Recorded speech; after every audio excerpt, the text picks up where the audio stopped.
Found out my 31 male ex-wife, 27 female, cheated on me while she was pregnant. Now she says I'm emotionally manipulative because I'm cold and distant during custody switches. Last year, while she was 6 months pregnant, I, 31 male, discovered that my now ex-wife, 27 female, had been cheating on me. The affairs occurred both before and after the pregnancy. She had reasons and excuses for not getting a divorce. She wanted to be together and have couples counseling. I advised her to go ahead and receive treatment, but infidelity was a deal breaker for me, so we divorced. She moved back in with her parents, who had ample space to build up a nursery, and gave my ex the guest room since the home was mine when we married. My wife is our daughter Sunday, Wednesday, and the original plan was for her to drop her off at daycare on Wednesday morning, and my nanny would pick her up around noon and bring her back to my house, where my daughter would stay with me until Saturday night or Sunday morning, depending on what worked best for everyone.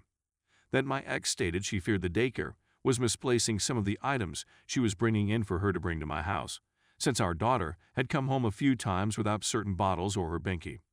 So ex stated she wanted to drop our kid off at our home straight to ensure that all of her belongings arrived at my place. So she began bringing her up from daycare and dropped her off here during her breaks. On Wednesdays and Fridays, I work from home. Nonetheless, I'm working. It was usually about 12:30 when ex started dropping Nadine down at my place. Since I was in my office working, my daughter's nanny, a wonderful elderly woman from Barbados, not sure of her age but I'd estimate late 50s, 60s, was the one to open the door for my ex and remove my daughter and her belongings. When she arrived, ex said that she wanted to meet with me personally. She felt like she was dumping a lot on the nanny and didn't want her to forget to tell me anything, she said. I'd be lying if I claimed I didn't have animosity and hate against my ex. But I don't want my daughter to see that. So when I speak to my ex, I try to be as emotionally equal as possible, just talking about topics that are relevant to my daughter and nothing else. Nadine had a dirty diaper at today's drop-off, so her nanny brought her upstairs to change her. When my ex inquired how I was, I told her I was fine and thanked her before beginning to go back to my office. She sees herself out. She used to live there. You know, I'm getting really sick of your trash, she says as I walk away. I didn't even get a chance to ask her what she was talking about before she began flipping out, screaming I was emotionally manipulating her by being cold and aloof, that she shouldn't be punished eternally for her sins, and that hating her is the same as hating my kid. I let her finish ranting before telling her to go. I believe my best option is to avoid further interaction with her and to stop seeing her for drop-offs.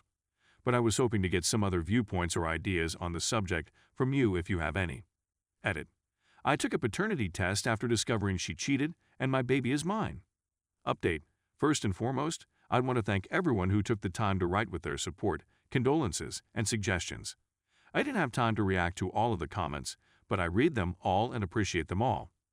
There were several excellent recommendations. Someone recommended a website called Talking Parents, which I feel will be a valuable resource for my ex-wife and myself.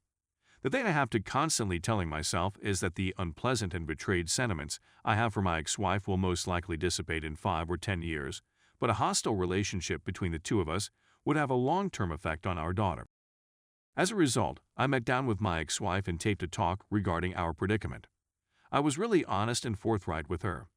I informed her that although I still had bad sentiments for her as my ex-wife, as the mother of my kid, I would always treat her civilly and politely, but that we needed to set limits. I informed her that we're going back to our original plan of dropping her off at daycare in the mornings and having my nanny pick her up in the afternoons. We'll convey which products should be delivered home with her through the internet, so the nanny can double-check that she has everything. My ex-wife isn't pleased. I believe she came to my home in the hopes of reconciling, but I informed her gently, but unequivocally, that it was never going to happen, but I would want to see our relationship blossom as fantastic co-parents of a lovely young girl, and maybe one day friends. Thank you again to everyone who took the time to respond to my post. This group has been a fantastic resource for me, and I wish you all a nice night. Story 2. I got arrested because of cheating ex-wife. So I have an old Reddit account that I just use for gaming. I like playing my XP1X. I like playing a variety of games. But this isn't about video games. This is about what my ex-wife and her lover forced me to go through. I married the lady I was madly in love with 5 years ago. She was continually telling me how much she loved me. Always threw me for a loop. He was always sleeping on me. I felt she was ideal. I lost my job one day. I was a manager. As the company's fortunes began to deteriorate, they were forced to let me leave. Money wasn't coming in like it used to. I began using Uber. I worked for 6 hours a day, did a good job. It's not like a boss, but it's okay. After 8 hours of Uber, I decided to go home one day. When I go home, I see a Mercedes-Benz parked in front of my house. As in, is this the proper car? I walk in and curse you. I can hear her from the other side of the dang continent. I slam into the space. Some white dude effed up my wife. I thrashed the hell out of this man. He ruined his lovely face. He stomped his foot on my rug. Now I have blood on my carpet. My wife is attempting to shove me off of him. I pushed her to the ground and began smashing anything in sight. I hauled the jerk out of my home, but naked. I attempt to track down the stupid bee, but she's gone missing. Now that I think about it, it's like something out of a horror movie, haha, but I'm going away for 2 days. When I return, I notice officers waiting for me. I was detained on suspicion of violence. That man didn't appear to realize she was married. Women are petty. Most women, at least. I was detained for 24 months. 2 years. 2 years as a result of a WH. I was assaulted, stabbed, and jumped while I was in there. For what? 2 years. When I got back home, she was still living there. Technically, it was still her residence. She wanted to make amends. I really wanted to shatter her nose.